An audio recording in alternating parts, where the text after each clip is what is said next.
വൈശമ്പായന് ഇവിടെ സർപ്പസത്രം നടക്കുകയാണ്. ജനമേജയ രാജാവിൻ്റെ കൊട്ടാരത്തിൽ ഒരു പ്രതികാര നിർവഹണത്തിന് വേണ്ടി സർപ്പസത്രം നടക്കുന്നു. സത്രം എന്ന് പറഞ്ഞാൽ 12 വർഷം നീണ്ടു നിൽക്കുന്ന മഹായജ്ഞത്തിന് പറയുന്ന പേരാണ് സത്രം. നമ്മളിന്ന് പറയുന്ന ഭാഗവത സത്രം എന്നൊക്കെ പറയുന്നത് വളരെ ആലങ്കാരികമായിട്ടാണ്. അപ്പോൾ സത്രം എന്നത് 12 വർഷം ഒരു വലിയ യാഗം നീണ്ടു നിന്നാൽ അതിന് പറയുന്ന പേരാണ് സത്രം. അപ്പോൾ 12 വർഷം നീണ്ടു നിൽക്കുന്ന മഹത്തായ ഒരു സത്രം നടക്കുകയാണ്. ആ സത്രത്തിൽ പലതരം കലകളുടെ ആവിഷ്കാരമുണ്ടാകും. കവിയരങ്ങ് വരെ അതിൽ നടക്കും. ഇപ്പോൾ കവിയരങ്ങൊക്കെ ഏതാണ്ട് അടുത്ത കാലത്ത് തുടങ്ങി എന്നുള്ള നിലയിലാണ് നാം ധരിച്ചു വെച്ചിരിക്കുന്നത്. അങ്ങനെയല്ല, കവിയരങ്ങ് പണ്ടേ ഉള്ളതാണ്. കാവ്യാലാപനം, ഇത് കാമന്തകീയ സ്മൃതിയിൽ പറയും, കാവ്യാലാപാംശ്ച വർജയേത്. നാട്ടിൽ ഏതെങ്കിലും തരത്തിലുള്ള കലാപത്തിന് സാധ്യതയുണ്ട് എന്ന് വന്നാൽ ഉടൻ തന്നെ മഹാരാജാവ് ചെയ്യേണ്ടത് കവികളുടെ കവിയരങ്ങുകൾ നിരോധിക്കുക എന്നുള്ളതാണ്. കവിയരങ്ങുകളെന്ന് നമ്മൾ ധരിക്കുന്നത് പോലെ വളരെ നിസ്സാര സംഗതിയില്ല. ഈ കവിതയിൽ കൂടി ഇവൻ ചില സാധനം കൊണ്ടിട്ട് കൊടുക്കും. ജനങ്ങൾക്ക് അപ്പോഴത്തെ സമൂഹത്തിന് കൊത്തി വിഴുങ്ങാൻ പാകത്തിനുള്ള ചില തീറ്റകൾ അവൻ കൊണ്ടിട്ട് കൊടുക്കും. അത് പിന്നീട് രഹസ്യമായിട്ട് വളർന്ന് ഈ ആശയം ചെല്ലുന്നത് വാമനനായിട്ടാണ്. ഏറ്റവും ചെറുതാണ് ഒരാശയം. ചിലപ്പോൾ ഒരു തത്വമായിരിക്കും ഇട്ട് കൊടുക്കുന്നത്. ഈ തത്വം വളർന്ന് രാജ്യത്തോളം വികസിക്കും. ഇത് വളർന്ന് ലോകത്തോളം വികസിക്കും. ഇത് വളർന്ന് ഈ ഭൂമിയും ആകാശവും പാതാളവും എല്ലാം അളന്നെടുക്കത്തക്ക വിധത്തിൽ ഈ ആശയം വളർന്ന് വാമനൻ്റെ ഭീമാകാരമായ വളർച്ച ഉണ്ടാകും. അതിൻ്റെ പേരാണ് വാമനാവതാരമെന്ന്. അല്ലാതെ ഈ വാമനാവതാരം എന്ന് പറയുന്നത് വെറുതെ മഹാവിഷ്ണുവിൻ്റെ ഒരു അവതാരമല്ല. ഇത് ആശയം അവതരിച്ച് ലോകത്തോളം വളർന്ന് അന്ന് ലോകത്തിൽ നിൽക്കുന്ന ദുഷ്ടമായ വ്യവസ്ഥിതിയെ വെല്ലുവിളിച്ച് മറിച്ചിടുന്ന ഒരു വിപ്ലവകരമായ അവസ്ഥയെ പ്രതീകാത്മകമായി, ഭാവനാത്മകമായി, കാവ്യാത്മകമായി ആവിഷ്കരിച്ചതിൻ്റെ അന്യത്ര അസിദ്ധമായ ഒരു പ്രതീകമാണ്. അത് ഒരു സമൂഹത്തിലെ ദുഷ്ടശക്തിയെ ഏതെങ്കിലും ഒരു ധിഷണാശാലിയുടെ ലോകത്തിൻ്റെ അഭ്യുന്നതയ്ക്ക് വേണ്ടി തൻ്റെ ബുദ്ധിയെയും തൻ്റെ കർമ്മശേഷിയെയും, തൻ്റെ ബുദ്ധിശക്തിയെയും തൻ്റെ കർമ്മശേഷിയെയും ഉപയോഗിക്കുന്ന ക്രിയാത്മക ഗുണമുള്ള ഒരു പ്രതിഭാശാലി ജനങ്ങൾക്ക് ദുർഭരണത്തിനെതിരെ ഇട്ടുകൊടുക്കുന്ന ആശയമാണ് ഈ വാമനൻ. അല്ലാതെ വെറുതെ അതൊരു അവതാരമല്ല, അതൊരു അവതാരവുമാണ്. ആശയത്തിൻ്റെ അവതാരമാണ്. ലോകത്തിൽ ഏറ്റവും കൂടുതൽ വിപ്ലവാത്മകമായ പ്രശ്നങ്ങൾ ഉണ്ടാക്കുന്നത് ആശയത്തിൻ്റെ അവതാരമാണ്. ആ അവതരിപ്പിക്കുന്നത് ഇത്തരം പ്രതിഭാശാലികളായ വ്യക്തികളുമായിരിക്കും. അപ്പോൾ ഇങ്ങനൊരു ആശയം വന്നു വിടുന്നാൽ തൽക്കാലത്തെ ഭരണവ്യവസ്ഥയെ മറിക്കും എന്നതുകൊണ്ട് ഈ സ്മൃതികാരന്മാർ, സ്മൃതി എന്ന് പറഞ്ഞാൽ കാലികമായ ധർമ്മമാണ്, അതാണ് സ്മൃതി. ശ്രുതി എന്ന് പറയുന്നത് സനാതനമായ ധർമ്മത്തിൻ്റെ പ്രപഞ്ചനമാണ്. സ്മൃതി എന്നത് കാലികമായ ധർമ്മത്തിൻ്റെ പ്രപഞ്ചനമാണ്. നമ്മുടെ ആധുനിക ഭാഷയിൽ പറഞ്ഞാൽ, ആധുനിക നിയമത്തിൻ്റെ ടെക്നോളജിയിൽ പറഞ്ഞാൽ സിവിൽ ലോയാണ് ധർമ്മം. അപ്പോൾ സിവിൽ ലോ നമുക്ക് എപ്പോൾ വേണമെങ്കിലും ലംഘിക്കാവുന്നതാണ്. കാരണം പരസ്പര സമ്മതപ്രകാരം പാർലമെൻറ്റിലെ അംഗങ്ങൾ അവർ തമ്മിലുള്ള സമ്മതപ്രകാരവും അവർ സമ്മതിച്ചാൽ ആര് സമ്മതിച്ചു എന്നാണ് അർത്ഥം. ആത്യന്തികമായിട്ട് ജനങ്ങൾ സമ്മതിച്ചു എന്നാണ് അർത്ഥം. അപ്പോൾ അങ്ങനെ ഉണ്ടാക്കുന്ന നിയമങ്ങളാണ്. ആ നിയമങ്ങളിൽ അബദ്ധമായ നിയമങ്ങൾ വരും. പക്ഷെ സനാതനധർമ്മം അല്ലെങ്കിൽ സനാതന നിയമങ്ങൾ എന്ന് പറയുന്നത് അബദ്ധം പറ്റാത്ത തരത്തിലുള്ള കാലത്തിനനുസരിച്ച് പുരോഗമിപ്പിക്കേണ്ടാത്ത, പരിഷ്കരിക്കേണ്ടാത്ത, മാറ്റേണ്ടാത്ത, നിത്യമായി നിലനിൽക്കുന്ന ധർമ്മങ്ങളാണ്.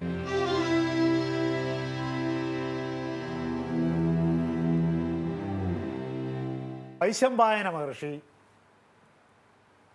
വേദവ്യാസനോടുകൂടി കടന്നു ചെല്ലുകയാണ്. 4 ശിഷ്യന്മാരോടും മറ്റ് ധാരാളം മുനിമാരോടും ധാരാളം ബ്രാഹ്മണരോടും കൂടി കടന്നു ചെല്ലുകയാണ്. അപ്പോൾ ഇത് വായിക്കുമ്പോൾ നമുക്ക് തോന്നും ബ്രാഹ്മണന്മാർക്ക് അന്ന് പ്രമുഖ സ്ഥാനമായിരുന്നു എന്ന് തോന്നും. വെറുതെ തോന്നുകയാണ്. നമ്മുടെ ഇന്നത്തെ വർത്തമാനകാലത്തെക്കുറിച്ച് ആലോചിച്ച് നോക്കണം. ഒരു വലിയ നേതാവ് വരുന്നത് എങ്ങനെയാണ്? ആ പാർട്ടിയിൽപ്പെട്ട മറ്റ് നേതാക്കന്മാരോടുകൂടിയാണ്, അല്ലേ? ഒരു വലിയ നേതാവ് വരുന്നത് ആ പാർട്ടിയിലെ മറ്റ് ഇപ്പോൾ ജില്ലാ നേതാവ് ഉണ്ടാകും. അതിൻ്റെ ഒരു എല്ലാ തരത്തിലുമുള്ള ചുറ്റുവട്ടങ്ങളോടുകൂടിയാണ് ഇവരെല്ലാവരും വരിക. അതായത് ബ്രാഹ്മണർ വരുന്നു എന്ന് പറയുമ്പോൾ അന്ന് ബ്രാഹ്മണ മേധാവിത്വമായിരുന്നു നമ്മൾ ധരിക്കുന്നത്. അങ്ങനെ ഒരു തെറ്റിദ്ധാരണ നമുക്ക് തോന്നും. മഹാഭാരതം വായിക്കുമ്പോഴൊക്കെ എല്ലായിടത്തും ബ്രാഹ്മണർക്കൊരു സ്ഥാനം കൊടുത്തിരിക്കുന്നതായി നമുക്ക് തോന്നും. അങ്ങനെയല്ല, ശൂദ്രന്മാർക്കും കൊടുത്തിട്ടുണ്ട്. ഇപ്പോൾ രാമായണം കഥ വായിച്ച് കേൾപ്പിക്കുന്ന അശ്വമേധ യാഗവേദിയിലേക്ക് ശൂദ്രന്മാരെ എല്ലാവരെയും ക്ഷണിക്കണമെന്ന് പ്രത്യേക നിർദ്ദേശം കൊടുക്കും രാമൻ. അപ്പോൾ ആർക്കും എവിടെ കയറി ചെല്ലുന്നതിനും യാതൊരു തരത്തിലുള്ള കവാടരോധങ്ങളും ഇല്ലായിരുന്നു എന്നാണ് അതിൻ്റെ അർത്ഥം. പക്ഷേ ശൂദ്രന്മാർ എന്നുള്ള ഒരു വകതിരിവ് അന്നുണ്ടായിരുന്നു. ഇന്നുമുണ്ട് ആ വകതിരിവ്. ലാസ്റ്റ് ഗ്രേഡ് സർവൻസ് അങ്ങനെ പകുതിയുണ്ട്. NGOമാർ അങ്ങനെ പകുതിയുണ്ട്. NGOമാരിൽ തന്നെ പലതരത്തിലുള്ള വകതിരിവുകളാണ്. ഗസറ്റ് ഓഫീസർമാരിൽ തന്നെ പലതരത്തിലുള്ള വകതിരിവാണ്. അപ്പം ഇങ്ങനെ ഉച്ചനീചത്വങ്ങളെക്കുറിച്ച് നാം സംസാരിക്കുകയാണെങ്കിൽ ലോകത്തിലെ ഏത് സമൂഹത്തിലും എല്ലാ കാലത്തിലും നമ്മുടെ ദൃഷ്ടിയിൽപ്പെട്ടതും ദൃഷ്ടിയിൽപ്പെടാത്തതുമായ ദൃശ്യവും അദൃശ്യവുമായ അനേകം ഉച്ചനീചത്വങ്ങൾ എന്നും സമൂഹത്തിലുണ്ടായിരിക്കും. ഇതെല്ലാം ഏതെങ്കിലും നിയമം കൊണ്ടോ ഏതെങ്കിലും തരത്തിലുള്ള നിർദ്ദേശങ്ങൾ കൊണ്ടോ ഏതെങ്കിലും പ്രത്യയശാസ്ത്രം കൊണ്ടോ പരിപൂർണമായി നിർമ്മാർജ്ജനം ചെയ്ത് കളയാമെന്ന് വിചാരിക്കുന്നത് വെറും ഒരു വിചാരം മാത്രമാണ്. നമ്മൾ പറഞ്ഞു വന്നത് വ്യാസൻ ഇവരോടെല്ലാവരോടും കൂടി ഈ സത്രത്തിലേക്ക് 12 വർഷം കൊണ്ട് അവസാനിക്കുന്ന സത്രത്തിലേക്ക് കടന്നു വരുന്നു. അങ്ങനെ സത്രത്തിലേക്ക് കടന്നു വരുമ്പോൾ ഈ സത്രം നടത്തുന്നത് എന്തിനാണ്? ഈ സത്രം നടത്തുന്നത് ലോകത്തിലെ സർപ്പങ്ങളെ മുഴുവനും നാഗങ്ങളെ മുഴുവനും ഹോമിച്ചൊടുക്കുന്നതിന് വേണ്ടി ഇദ്ദേഹം നടത്തുന്നതാണ് ഈ സത്രം. അപ്പോൾ ഈ സത്രം മുടക്കുക എന്നതുകൂടി വ്യാസൻ്റെ ഉദ്ദേശത്തിൽപ്പെട്ടതാണ്. പക്ഷെ അത് അദ്ദേഹം ആരോടും പറഞ്ഞിട്ടില്ല. വ്യാസൻ ഒന്നും ആരോടും പറയുകയില്ല. ദുര്യോധനോട് വ്യാസൻ മഹാഭാരതത്തിൽ സംസാരിച്ചിട്ടേയില്ല എന്നാണ് എനിക്ക് തോന്നുന്നത്. എന്താണത് മുടക്കണം എന്നൊരു ദുര്യോധനോട് പറയാം. ദുര്യോധനോട് സംസാരിക്കുമ്പോഴൊക്കെ അദ്ദേഹം വേറെ ചിലർ നിയോഗിക്കുകയുള്ളൂ. എന്താ കാരണം? എന്ത് പറഞ്ഞാലും ദുര്യോധനൻ അനുസരിക്കില്ല. അതുകൊണ്ട് നമുക്ക് ദുര്യോധനോട് തോന്നുന്ന ആരാധന ഭയങ്കരമായിരിക്കും. എന്താ കാരണം? നമ്മളാരും അനുസരിക്കാൻ താല്പര്യമുള്ളവരല്ല. അപ്പോൾ നമുക്കൊരു കൂട്ടുകാരനെ കിട്ടുമ്പോൾ എടാ ഇവൻ കൊള്ളാമല്ലോ എന്ന് നമുക്ക് തോന്നും. നമുക്ക് ആർക്കും ആരെയും അനുസരിക്കാൻ താല്പര്യമില്ല. പിന്നെ എന്താണ് നാം ചെയ്യുന്നത്? അനുസരിച്ചു എന്ന് വരുത്തും, അനുസരിച്ചു എന്ന് അഭിനയിക്കും, അനുസരിച്ചു എന്ന് നടിക്കും. ഇതാണ് നമ്മൾ പൊതുവെ ചെയ്യുന്നത്. ഇത് നമുക്കങ്ങനെ ചെയ്യേണ്ടി വരും. ഇത് ചെയ്യാതിരുന്ന ആര് പറഞ്ഞാലും ഒരു കാരണവശാലും താൻ മരിക്കും എന്ന് ഉറപ്പാകുന്ന സമയത്ത് പോലും ഭീഷ്മർ പറയുന്നത് ദുര്യോധനൻ അനുസരിക്കുകയില്ല. അപ്പം അങ്ങനെ ഒരാളോട് നമുക്ക് ആരാധന തോന്നും. അത്രയും ആരാധന നമുക്ക് ധർമ്മപുത്രനോട് തോന്നുന്നില്ല. അപ്പോൾ അധർമ്മത്തിൻ്റെ നേരെ, അധർമ്മം അനുഷ്ഠിക്കുന്നവൻ്റെ നേരെ, അധർമ്മത്തിൻ്റെ നേതാവിൻ്റെ നേരെ, അധർമ്മത്തിൻ്റെ പ്രയോക്താവിൻ്റെ നേരെ, ധർമ്മത്തെ നിഷേധിക്കുന്നവൻ്റെ നേരെ നമുക്ക് ഒരാരാധന ഉണ്ടാകുന്നതിൻ്റെ അർത്ഥം എന്താണെന്നറിയാമോ? നാമൊക്കെ അധർമ്മിഷ്ഠന്മാരാണ് എന്നതാണ് അതിൻ്റെ ധൈഷണികമായ ദാർശനികമായ അർത്ഥം. വ്യാസൻ ഇത് മുടക്കണമെന്ന് ആഗ്രഹം വന്നത് ജന്തുക്കളെ അങ്ങനെ ഒരാളുടെ പ്രതികാരത്തിൻ്റെ പേരിൽ കൊന്നൊടുക്കാൻ പാടില്ല എന്നതുകൊണ്ടാണ്. സർവജീവി സാഹോദര്യത്തിൻ്റെ പ്രയോക്താവും വക്താവുമാണ് വ്യാസൻ. ഇത് അദ്ദേഹം ഏറ്റെടുത്തൊരു മിഷനാണ്. അദ്ദേഹം ഏറ്റെടുത്തൊരു ധർമ്മമാണ് സർവജീവി സാഹോദര്യത്തെ പ്രചരിപ്പിക്കുക എന്നത്. ഈ വൈശമ്പായനനും പൈലനും അദ്ദേഹത്തിൻ്റെ പ്രധാനപ്പെട്ട 4 ശിഷ്യന്മാരാണ്. വൈശമ്പായനനും പൈലനും സുമന്തുവും ജൈമിനിയും ഇങ്ങനെ 4 ശിഷ്യന്മാരാണ്. 5ാമത്തെ ശിഷ്യൻ അദ്ദേഹത്തിൻ്റെ തന്നെ പുത്രനാണ്, അതാണ് ശ്രീശുകൻ. ഇവരിതെല്ലാം പഠിച്ചു കഴിഞ്ഞല്ലോ എന്നവർ അദ്ദേഹത്തോട് പറയുമ്പോൾ വ്യാസനൊന്ന് ചിരിക്കും. ആചാര്യൻ്റെ അനുവാദത്തോടുകൂടി മാത്രമേ എന്തും ശിഷ്യന്മാർ ചെയ്യാവൂന്ന, ശിഷ്യന്മാർക്ക് പരിപൂർണമായ സ്വാതന്ത്ര്യം നിഷേധിച്ച ഒരു രാജ്യമായിരുന്നു നമ്മുടെ പ്രാചീന ഭാരതം. എന്താണ് ശിഷ്യന്മാർക്ക് സ്വാതന്ത്ര്യം കൊടുത്താലേ അവരാദ്യം സ്വാതന്ത്ര്യം പ്രഖ്യാപിക്കുന്നത് പഠിക്കേണ്ട എന്നുള്ളതിലാണ്. അല്ലെ, ചോദ്യം ചെയ്യാനുള്ള ഒരു സ്വാതന്ത്ര്യം ശിഷ്യന്മാർക്കുണ്ടായിരുന്നില്ല. അത് പഠിച്ചു കഴിയുമ്പോഴല്ലേ. ഇപ്പോൾ ഒരു സംഗതി അങ്ങോട്ട് പറയുകയും അപ്പം തന്നെ ചോദ്യം ചെയ്യുകയും ചെയ്താൽ ഒക്കില്ലല്ലോ. അത് ടി വിയിൽ പറ്റും എന്നുള്ളതല്ലാതെ ഞാനിപ്പോൾ ഒരു സംഗതി പറയുമ്പോൾ തന്നെ നിങ്ങൾക്ക് ചോദ്യം ചോദിക്കാം. ഒരു ചോദ്യത്തെ സംബന്ധിക്കുന്ന കാതലായ ചോദ്യം ഉത്ഭവിക്കുന്നത് ആ വിഷയം പഠിച്ചു കഴിയുമ്പോഴാണ്. ഇപ്പോൾ ഗണിതശാസ്ത്രം പഠിക്കാത്ത ഒരാൾക്ക് ഗണിതശാസ്ത്രത്തെക്കുറിച്ച് എന്ത് ചോദ്യം ചോദിക്കാൻ? നചികേതസിൻ്റെ ഒക്കെ ഈ ചോദ്യം ചെയ്യുന്ന ഒരു അത് പഠിച്ചു കഴിഞ്ഞിട്ടാണ്. നചികേതസ് പഠിച്ചു കഴിഞ്ഞിട്ടാണ്. അപ്പോഴേക്കും നചികേതസിൻ്റെ വിദ്യാഭ്യാസം പൂർത്തിയായിരിക്കുന്നു. വിദ്യാഭ്യാസം പൂർത്തിയായവൻ ചോദ്യം ചോദിച്ചതിനാണ് അദ്ദേഹം കുഴപ്പത്തിൽ വീഴുന്നത്. വിദ്യാഭ്യാസ കാലത്ത് സംശയം ഉണ്ടാകാൻ പാടില്ല എന്നാണ്. ഉണ്ടാകാം. പക്ഷെ അത് ചോദ്യം ചെയ്യുന്ന രീതിയിൽ അവതരിപ്പിക്കുമായിരുന്നില്ല. എന്താണെന്ന് വെച്ചാൽ ആചാര്യൻ്റെ പൂർണ്ണമായ ജ്ഞാനത്തിൽ ഇവർക്ക് അത്ര ബോധ്യമായിരുന്നു എന്നുള്ളതാണ്. ഇപ്പോഴത്തെ വിദ്യാർത്ഥികൾക്ക് ആചാര്യൻ്റെ ജ്ഞാനത്തിൽ അത്ര വലിയ ബോധ്യമൊന്നുമില്ല. അതുകൊണ്ട് അപ്പം തന്നെ ചോദ്യം ചോദിക്കണമെന്ന് അവർക്ക് തോന്നും. ആ മട്ടും ഭാവവും പഠിപ്പിക്കുന്ന രീതിയൊക്കെ കാണുമ്പോൾ ഇവനൊരു മണ്ടൻ്റെ ലക്ഷണമാണ് എന്ന് അവർക്ക് തോന്നും. അതുകൊണ്ട് അവർക്ക് ആദ്യം മുതൽ തന്നെ ഇയാളുടെ പഠിപ്പിൽ സംശയമുള്ളതുകൊണ്ടും ഇയാൾ പഠിച്ചിരുന്ന കാലത്തെക്കുറിച്ച് അവർക്ക് അറിയാമായിരുന്നതുകൊണ്ടും ഇയാൾ പഠിച്ചിരുന്ന കാലത്ത് ഇയാൾ എന്തൊക്കെയാണ് ചെയ്തിരുന്നതെന്നതിനെ സംബന്ധിക്കുന്ന ലിസ്റ്റ് അവരുടെ ഉള്ളതുകൊണ്ടുമാണ് അവർക്ക് ചോദ്യം ചെയ്യാനുള്ള വാസന വരുന്നത്. അല്ല, നല്ലപോലെ പഠിപ്പിക്കുന്ന അധ്യാപകനെ അത്ര അങ്ങോട്ട് വിദ്യാർത്ഥികൾ ചോദ്യം ചെയ്യില്ല. പിന്നെ മറ്റൊന്ന്, അധ്യാപകനും വിദ്യാർത്ഥിയുമല്ല ഗുരുവും ശിഷ്യനെന്ന് പറഞ്ഞാൽ. ഗുരു ശിഷ്യന്മാർക്ക് വേണ്ടി ജീവിക്കുകയാണ്. അധ്യാപകൻ ശമ്പളത്തിന് വേണ്ടി സിലബസ് അനുസരിച്ച് ജീവിക്കുകയാണ്. ഇതാണ് വ്യത്യാസം. ഗുരു ശമ്പളം പറ്റുന്ന ആളല്ല. ഗുരുവിനെ ട്രാൻസ്ഫർ ചെയ്യാനൊക്കില്ല. ഇപ്പോൾ ശ്രീരാമന് ദേഷ്യം വന്നിട്ട് വസിഷ്ഠനെ ട്രാൻസ്ഫർ ചെയ്യാനൊക്കില്ല. ഇപ്പോൾ മന്ത്രിക്ക് ദേഷ്യം വന്നാൽ മന്ത്രിയെ കണ്ടിട്ട് എഴുന്നേറ്റില്ല എന്ന് പറഞ്ഞിട്ട് വിദ്യാഭ്യാസ മന്ത്രിയെ കണ്ടിട്ട് ആദരിച്ചില്ല, അല്ലെങ്കിൽ ഡയറക്ടറെ കണ്ടിട്ട് ആദരിച്ചില്ല അധ്യാപകനെ ട്രാൻസ്ഫർ ചെയ്യുക, അല്ലെങ്കിൽ NSSൻ്റെ ഭരണാധികാരികളെ കണ്ടിട്ട് ഒരു അധ്യാപകൻ ആ കോളേജിൽ പഠിക്കുന്നൊരു അധ്യാപകൻ വഹിച്ചില്ല ട്രാൻസ്ഫർ ചെയ്യാം. ഗുരുവിനെ ട്രാൻസ്ഫർ ചെയ്യാനൊക്കെ ഗുരുവിനെ ട്രാൻസ്ഫർ ചെയ്യാനൊക്കില്ല. ഗുരുവിനെ ഒന്നും ചെയ്യാൻ അന്നത്തെ അധികാരികൾക്ക് സാധ്യമല്ല. വേണമെങ്കിൽ അവരുടെ അധികാരം ഉപയോഗിച്ച് അങ്ങ് കൊന്നുകളയാം, ശപിച്ചാലോ.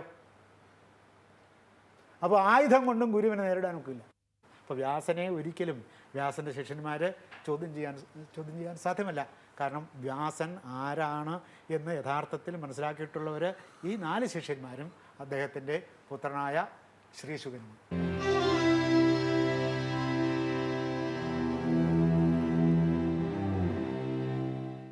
അപ്പോൾ ജനമേജയൻ നടത്തിയ സർപ്പസത്രത്തിലേക്ക്, അത് നേരത്തെ പറഞ്ഞിരുന്നല്ലോ, അതിനകത്തൊരു പ്രതികാര നിർവഹണത്തിൻ്റെ ബീജം ഈ സർപ്പസത്രത്തിൽ അന്തർഭൂതമാണ്.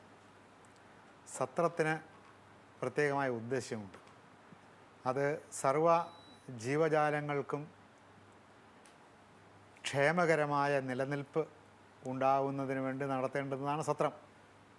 അതേ സത്രത്തെ ജീവജാലങ്ങളിലെ ഒരു വർഗത്തെ ഇല്ലാതെയാക്കുന്നതിന് വേണ്ടി ഉപയോഗിക്കുക എന്ന ഒരു അധർമ്മം അതിൽ ഉൾച്ചേർന്നിരിക്കുന്നുണ്ട്.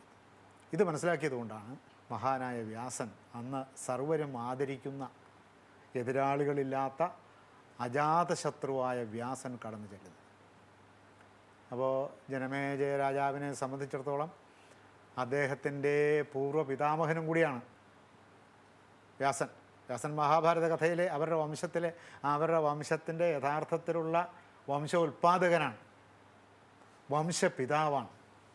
ഇപ്പോൾ വംശപിതാവായ വ്യാസൻ കടന്നു ചെന്നപ്പോൾ ജനമേജയ മഹാരാജാവ് അദ്ദേഹത്തിൻ്റെ മന്ത്രിമാരോടുകൂടി വന്ന് മറ്റ് ഋത്വിക്കുകളോടും യജമാനന്മാരോടും കൂടിയൊക്കെ വന്ന് വ്യാസനെ നമസ്കരിക്കുകയും അർഘ്യപാദ്യങ്ങൾ നൽകി എല്ലാ ബ്രാഹ്മണരെയും മഹർഷിമാരെയും പൂജിക്കുകയും ചെയ്തു.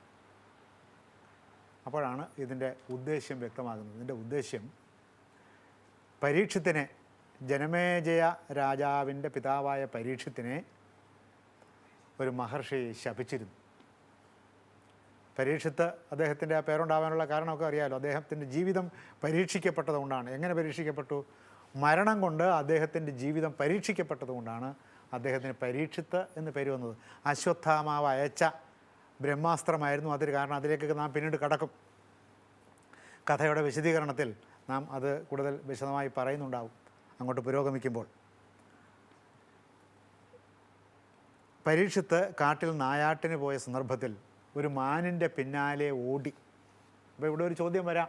ഇതാണ്, ജീവികളെ ഹനിക്കുന്ന നായാട്ട് നടത്തുന്നത് ധാർമ്മികമാണോ എന്നൊരു ചോദ്യം ചോദിക്കാവുന്നതാണ്.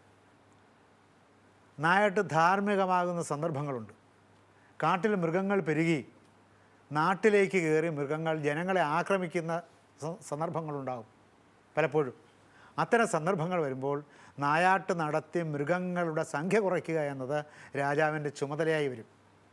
അല്ലെങ്കിൽ അവിടെ മനുഷ്യൻ്റെ ജീവിതത്തിന്, രാഷ്ട്രത്തിൻ്റെ ഭദ്രതയ്ക്ക്, സമൂഹത്തിൻ്റെ സുസ്ഥിതിക്കൊക്കെ ഹാനി സംഭവിക്കും. ഒരു ദൃശ്യ മാധ്യമ ഭാഷയിൽ ചോദിക്കുകയാണെങ്കിൽ, ഈ മഹാഭാരതം എന്ന ഇതിഹാസത്തിലെ ആദ്യത്തെ എപ്പിസോഡാണോ ഈ സർപ്പസത്രം? സർപ്പസത്രത്തിൽ മഹാഭാരത കഥ ആരംഭിക്കും. ചില വ്യാഖ്യാതാക്കളും പഠിതാക്കളും പറയുന്നത് വ്യാസോൽപത്തി മുതലേ മഹാഭാരത കഥ ആരംഭിക്കുന്നുള്ളൂ, അങ്ങനെ അഭിപ്രായപ്പെടുന്നവരുണ്ട്. അതുകൊണ്ട് മഹാഭാരതം കഥ ഇന്ന സംഭവം മുതൽ ആരംഭിക്കുന്നു എന്ന് ക്ലിപ്തമായി പറയാതിരിക്കുന്നതാണ് നല്ലത്. അല്ല, എന്തുകൊണ്ടാണ് ഈ അഭിപ്രായ സംഘടനവും അഭിപ്രായ വ്യത്യാസവും ഉണ്ടാകുന്നത്? കാരണം അവിടെയൊക്കെ കഥയുടെ അംശം വരുന്നുണ്ട്. വ്യാസോൽപത്തിയിൽ രചയിതാവായ വ്യാസൻ ജനിക്കുന്നു.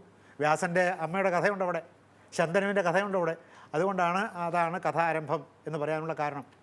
ഈ ശന്തനുവിൻ്റെ കാര്യത്തിലും പ്രധാന കഥ ആരംഭിക്കുന്നത്, ഇപ്പോൾ വ്യാസൻ ജനിച്ചു എന്ന് പറഞ്ഞ് സത്യവതിയും ജനിച്ചു എന്ന് പറഞ്ഞാൽ അവരൊന്നും പിന്നെ കഥയിൽ പ്രധാന കഥാപാത്രങ്ങളായി വരുന്നില്ല. അപ്പോൾ അതുകൊണ്ട് അവിടെ നല്ല ശരിക്കും ആരംഭിക്കുന്നത് ശന്തനുവിൻ്റെ ജനനം മുതലാണ് മഹാഭാരത കഥ ആരംഭിക്കുന്നത്. അതിനും പ്രത്യേകിച്ച് ശന്തനു ഗംഗാദേവിയെ വിവാഹം കഴിക്കുന്നിടം മുതലാണ് മഹാഭാരത കഥ ആരംഭിക്കുന്നത് എന്ന് പറഞ്ഞാൽ നമുക്കതിനെ നിഷേധിക്കാൻ സാധ്യമല്ല. കാരണം പ്രധാന കഥയുടെ സംഭവം തുടങ്ങുന്നത് അവിടെ നിന്നാണ്. പക്ഷേ ഒരു ധർമ്മതത്വം സംബന്ധിച്ച ചർച്ചകൾ ഇവിടെ മുതലേ ആരംഭിക്കുന്നുള്ളൂ.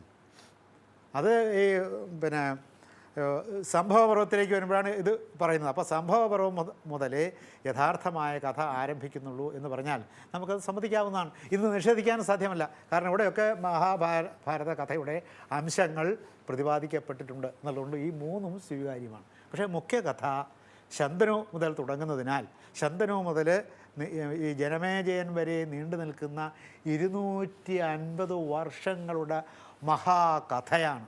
250 വർഷം നീണ്ടു നിൽക്കുന്ന രാജകീയവും ധാർമ്മികവും ഉപദേശപരവും ജ്ഞാനസംഹിതാപരവുമായ ഒരു മഹാകഥയുടെ അത്ഭുതകരമായ ആഖ്യാനമാണ് മഹാഭാരതം എന്ന ഇതിഹാസം. അപ്പോൾ നമ്മൾ കഴിഞ്ഞ ദിവസത്തെ ചർച്ചയിൽ ഞാൻ ഉന്നയിച്ച ഒരു ചോദ്യമായിരുന്നു ഈ മഹാഭാരതത്തിൻ്റെ കഥാകഥന ശൈലി. അത് അങ്ങ് വിശദീകരിക്കുകയായിരുന്നു. ആ ശൈലി ഇന്നത്തെ ആധുനിക സാഹിത്യ ശൈലിയും തമ്മിൽ ഒന്ന് താരതമ്യപ്പെടുത്തിയാൽ ഏതാണ് മെച്ചം? അതങ്ങനെ താരതമ്യപ്പെടുത്താനാവുമോ? ഈ ഒരു പ്രത്യേകതയുണ്ട് സാഹിത്യകൃതികളെ സംബന്ധിച്ചിടത്തോളം. സാഹിത്യത്തിൻ്റെ ഉള്ളടക്കവും അതിൻ്റെ അവതരണ ശൈലിയും തമ്മിൽ ബന്ധപ്പെട്ടിരിക്കുന്നത് നല്ലതാണ്. ഇപ്പോൾ ഒരു വളരെ ഭാവപ്രധാനമായ അല്ലെങ്കിൽ കാൽപ്പനികമായ ഒരു കഥയാണ് അല്ലെങ്കിൽ അവതരിപ്പിക്കുന്നതെന്നിരിക്കട്ടെ, അല്ലെങ്കിൽ പ്രധാന കഥാപാത്രം വളരെ കാൽപ്പനികനായ ഒരു വ്യക്തിയാണ്, കഥാപാത്രം യാഥാർത്ഥ്യബോധമുള്ളൊരു വ്യക്തിയാണ്. അപ്പോൾ ഇതൊക്കെ അനുസരിച്ചിട്ട് ആവിഷ്കാര ശൈലിയിൽ മാറ്റം വരാം. 36 തരം ആവിഷ്കാര ശൈലികൾ വെസ്റ്റേൺ നോവൽ സാഹിത്യത്തിലും ചെറുകഥാ സാഹിത്യത്തിലും എണ്ണി തിട്ടപ്പെടുത്തിയിട്ടുണ്ട്. 36 തരം ആവിഷ്കാര ശൈലികളുണ്ട്. ഇപ്പം പ്രധാനപ്പെട്ട കഥാപാത്രം തന്നെ കഥ പറയുക. ഇപ്പോൾ ലിയോ ടോൾസ്റ്റോയ് സ്വീകരിച്ചിരിക്കുന്നത്, അതുപോലെ ഡസ്റ്റോയെവ്സ്കി സ്വീകരിച്ചിരിക്കുന്നത് ഒക്കെ കഥാകാരൻ തന്നെ കഥ പറയുന്ന ഒംനിഷ്യൻ്റ് ഓഥർ എന്ന് പറയുന്ന സാങ്കേതിക രീതിയാണ് കഥാകഥനത്തിന് ഡസ്റ്റോയെവ്സ്കിയും ലിയോ ടോൾസ്റ്റോയും സ്വീകരിച്ചിരിക്കുന്നത്. അപ്പോൾ അത് വളരെ പ്രധാനപ്പെട്ട നോവലിസ്റ്റുകളാണല്ലോ ഇവർ രണ്ടുപേരും. ലോകത്തിലെ 10 നോവലുകൾ എടുത്താൽ അല്ലെങ്കിൽ നോവലിസ്റ്റുകൾ എടുത്താൽ അതിൽ ഇവർ രണ്ടുപേരുമായിരിക്കും, ലിയോ ടോൾസ്റ്റോയും ഡസ്റ്റോയെവ്സ്കിയുമായിരിക്കും. അപ്പോൾ അവർ സ്വീകരിപ്പിച്ച് വിജയിപ്പിച്ച കഥാകഥന രീതി എന്ന നിലയിൽ അതിന് വളരെ പ്രാധാന്യമുണ്ട്. അതാണ് ശരിക്ക് വർണ്ണനയ്ക്ക് നല്ലത്. ഇപ്പോൾ സംസ്കൃത സാഹിത്യ നിരൂപണത്തിൽ അല്ലെങ്കിൽ സാഹിത്യ ദർശനത്തിൽ പറയുന്നത് വർണ്ണനാ നിപുണ കവി, വർണ്ണനാ നൈപുണ്യമാണ് കവിയുടെ പ്രതിഭയുടെ ഉരകല്ല് എന്നാണ്.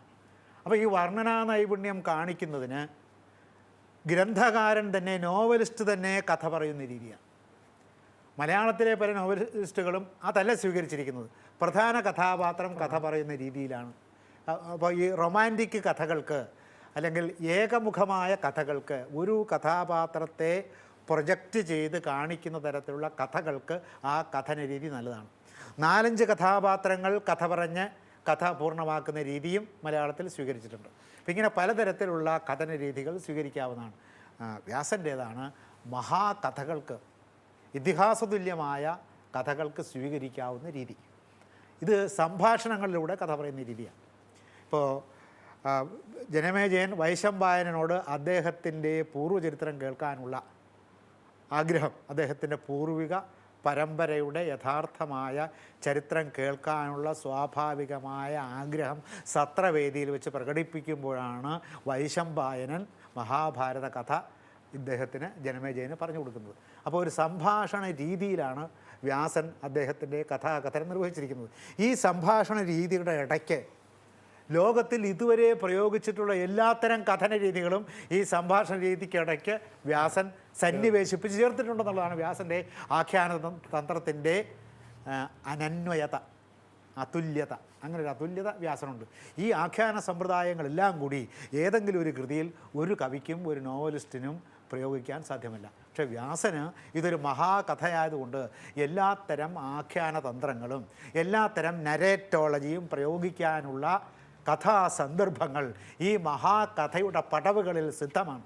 അതുകൊണ്ട് എല്ലാത്തരം ആഖ്യാനതന്ത്രങ്ങളും വ്യാസൻ ഇതിൽ സ്വീകരിച്ചിട്ടുണ്ട്. അപ്പോൾ ചുരുക്കത്തിൽ വ്യാസന്റെ ശൈലിക്ക് സമാനമായ ഒരു ശൈലി പിന്നീട് ഒരു ആഖ്യാന ശൈലിയില്ല, ആഖ്യാന തന്ത്രമില്ല. ഭാഷാശൈലിയിലും അങ്ങനെ തന്നെയാണ്. ആഖ്യാന ശൈലി വേറെ, ഭാഷാശൈലി വേറെ. ആഖ്യാന ശൈലി വേറെ, ഒരു വ്യക്തിയുടെ ശൈലി വേറെ. ഇതൊക്കെ തമ്മിൽ വളരെ വ്യത്യാസമുണ്ട്. ഒരു കഥാകൃത്തിൻ്റെ ശൈലി ഉണ്ടാകും. ആ കഥാകൃത്ത് അവതരിപ്പിക്കുന്ന കഥാപാത്രങ്ങളുടെ സംഭാഷണത്തിന് പ്രത്യേകം ശൈലി ഉണ്ടാകും. ഇതെല്ലാം ശ്രദ്ധിച്ചാണ് വ്യാസൻ തൻ്റെ കഥാപാത്രങ്ങളെ ആവിഷ്കരിച്ചിരിക്കുന്നത്. അതുകൊണ്ടാണ് ഞാൻ നേരത്തെ വ്യാസൻ എന്ന് പറയുന്ന ഒരാളാണ്. അദ്ദേഹത്തിൻ്റെ പേര് ബാദരായണൻ എന്നാണ്. ആ ബാദരായണൻ എന്നുള്ള പേര് അദ്ദേഹത്തിൻ്റെ വ്യക്തിത്വത്തിൻ്റെ അടിസ്ഥാനത്തിൽ പിന്നീട് വന്ന പേരാണ്. അദ്ദേഹത്തിൻ്റെ യഥാർത്ഥമായ പേര്, സത്യവതി അദ്ദേഹത്തിന് കൊടുത്ത പേര് കൃഷ്ണൻ എന്നാണ്. അദ്ദേഹത്തിന് നല്ല കറുത്ത നിറമായിരുന്നു. കറുത്ത നിറമായതുകൊണ്ടാണ് അദ്ദേഹത്തിന് കറുമ്പൻ എന്നർത്ഥമുള്ള കൃഷ്ണൻ എന്ന പേരിട്ടത്. നമ്മുടെ നാട്ടിൽ തന്നെ കറുമ്പൻ എന്നുള്ള പേര് വളരെ പണ്ടിറ്റ് കറുപ്പൻ. ആ കറുമ്പൻ എന്നുള്ളത് തന്നെ ഇമ്പായിക്ക് ഇപ്പ എന്ന് വന്നു എന്ന് മാത്രമേ ഉള്ളൂ. കറുമ്പൻ എന്ന് അതിനർത്ഥം. അപ്പോൾ കറുപ്പൻ എന്ന പേര് നമുക്ക് വളരെ സ്വാഭാവികമാണ്. കറുമ്പൻ എന്നുള്ള പേരും കേരളത്തിൽ സ്വാഭാവികമാണ്. ഇന്ത്യയിൽ മുഴുവനും കൃഷ്ണൻ എന്നുള്ള പേരുണ്ട്. ശ്രീകൃഷ്ണൻ്റെ പേരും കൃഷ്ണൻ എന്നാണ്. അർജുനൻ്റെ പേരും കൃഷ്ണൻ എന്നാണ്. ഇത് വെറുതെ വന്നതല്ല ഈ കൃഷ്ണസങ്കല്പം. അതിലേക്ക് നാം പിന്നീട് പോകും എന്നുള്ളതുകൊണ്ട് അതിപ്പോൾ ഇവിടെ വിവരിക്കുന്നില്ല. പാഞ്ചാലിയുടെ കഥാനായികയായ പാഞ്ചാലിയുടെ പേരും കൃഷ്ണ എന്നാണ്. പാഞ്ചാലി എന്നൊക്കെ ഉള്ളത് അവർ ജനിച്ച നാടിൻ്റെ പേരിൽ അവരറിയപ്പെട്ടതുകൊണ്ട് പാഞ്ചാലി, ദ്രൗപദി ദ്രുപദൻ്റെ മകളായതുകൊണ്ട് ദ്രൗപദി എന്ന് വിളിച്ചു എന്നേ ഉള്ളൂ. അവർക്ക് യഥാർത്ഥത്തിൽ യാഗവേദിയിൽ നിന്ന് അവരെ ലഭിച്ചപ്പോൾ അവരുടെ പിതാവിട്ട പേര് കൃഷ്ണ എന്നാണ്. കർമ്മിയായിരുന്നു. അപ്പോൾ ഒരു കർമ്പനെയും ഒരു കർമ്മിയെയാണ് ഏറ്റവും ശാരീരികമായ സൗന്ദര്യത്തിൻ്റെ സമ്പൂർണ്ണത പ്രാപിച്ച വ്യക്തികളായി വ്യാസൻ സങ്കല്പിച്ചിരിക്കുന്നു. കൃഷ്ണനും കർമ്പനായിരുന്നു. യാജ്ഞസേനി എന്നുകൂടി പേരുള്ള യജ്ഞത്തിൽ നിന്ന് ഉണ്ടായതുകൊണ്ടാണ് യാജ്ഞസേനി എന്ന് പേര് വന്നത്. പിന്നെ യജ്ഞസേനൻ എന്ന് ഇദ്ദേഹത്തിന് പേരും ഉണ്ടായിരുന്നു. ആർക്ക്? ദ്രുപദർക്ക്. അപ്പോൾ അങ്ങനെയും യാജ്ഞസേനി എന്ന് വരുന്നു. അപ്പോൾ യാജ്ഞസേനിയുടെ യഥാർത്ഥമായ പേര് കൃഷ്ണ എന്നാണ്. അപ്പോൾ ഒരു കൃതിയിൽ, അതിപ്പോൾ നമ്മുടെ സാധാരണ നോവലുകളിലായാലും ഒരു കൃതിയിൽ പലതരത്തിലുള്ള ഭാഷാ ശൈലികളുണ്ടാകും, പലതരത്തിലുള്ള സംഭാഷണ ശൈലികളുണ്ടാകും. ഒരു കവി എത്ര ശ്രമിച്ചാലും ഒഴിഞ്ഞു മാറാത്ത ശൈലി ഉണ്ടാകും ഒരു കവിക്ക്. വ്യാസൻ ഒരു കവി, ഒരു സാഹിത്യകാരൻ എന്ന നിലയ്ക്ക് നമ്മൾ ഈ അടുത്ത കാലത്തൊക്കെ വളരെയേറെ ചർച്ച ചെയ്യപ്പെടുന്ന ഒരു വിഷയമാണ് ഒരു കവിയുടെ അല്ലെങ്കിൽ ഒരു സാഹിത്യകാരൻ്റെ പ്രതിബദ്ധത. വ്യാസൻ എന്ന മഹാകവിയുടെ പ്രതിബദ്ധത എന്തിനോടായിരുന്നു? ആരോടായിരുന്നു? ഏതെങ്കിലും ഒരു പ്രത്യേക തത്വശാസ്ത്രത്തിനോടോ? നിത്യസത്യങ്ങളോടാണ് അദ്ദേഹത്തിൻ്റെ പ്രതിബദ്ധത. നിത്യസത്യങ്ങൾ. ആ നിത്യസത്യങ്ങൾ അനുസരിച്ച് മനുഷ്യൻ ജീവിക്കണം. അങ്ങനെ മനുഷ്യൻ ജീവിച്ചെന്നാൽ ശാന്തി ഉണ്ടാവും, സമാധാനമുണ്ടാകും, സ്വസ്ഥതയുണ്ടാകും, യുദ്ധങ്ങളുണ്ടാവില്ല എന്നതാണ്. നാട്ടിൽ കലാപങ്ങളുണ്ടാവില്ല, യുദ്ധങ്ങളുണ്ടാവില്ല, കുടുംബത്തിൽ കലാപങ്ങളുണ്ടാവില്ല, കുടുംബത്തിലെ വ്യക്തികൾ തമ്മിലുള്ള കലഹങ്ങളുണ്ടാവില്ല, നാടുകൾ തമ്മിൽ കലാപങ്ങളുണ്ടാവില്ല, ദേശങ്ങൾ തമ്മിൽ കലാപങ്ങളുണ്ടാവില്ല, രാജ്യങ്ങൾ തമ്മിൽ കലാപങ്ങളുണ്ടാവില്ല, രാഷ്ട്രങ്ങൾ തമ്മിൽ കലാപങ്ങളുണ്ടാവില്ല, മഹായുദ്ധങ്ങളുണ്ടാവില്ല.